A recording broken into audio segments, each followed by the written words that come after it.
Competencia seemed to live by the beat in its digital veins. The physical and digital realms crisscrossed and augmented each other, so that as a traveler I had it hard time to read my friends, not sensing what their attention was directed at. Their digital contact lenses, for example, didn't reveal what kind of databases they were scrolling, what location-based information they were glancing, or what information they were checking on me. Like work and digital culture, learning was scattered and present in all daily activities.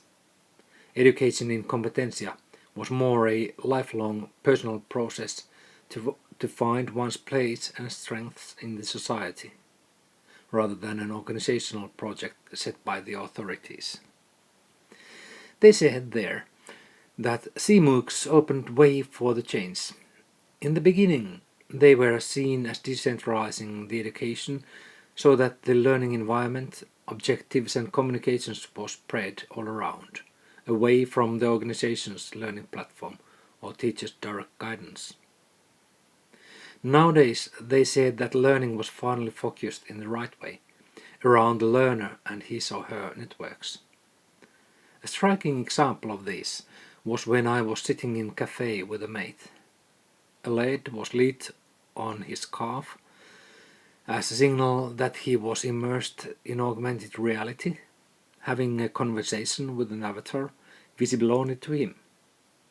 It might have been visible to me too if I had data glasses or contact lenses and if the privacy settings were made to accept me to.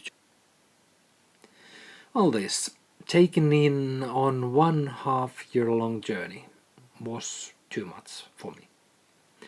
I think I could have adjusted to Competencia and enjoyed its flexible and experiential culture, but having not had time to grow into that culture, I found myself resisting and turning gradually inwards. Whatever the society, people grow into its terms and habits gradually. I bet you regard these three countries peculiar and odd. Of course, any culture would feel weird for a stranger who has not grown into its logic.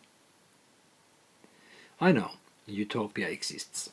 I also know that whatever the utopia is like, it's based on fulfilling the needs of that people there in utopia who have their roots in that very society, who have lived and formed its culture. Most likely it would not be an utopia for me, nor would it be such for someone from Industria, or post-Industria or Competencia.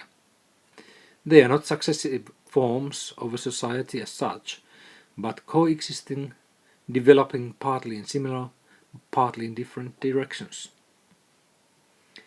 I think I will be closest to my utopia when back at home, finding and applying things I've experienced and learned, and helping my society to take steps towards better, towards something that's better in our context.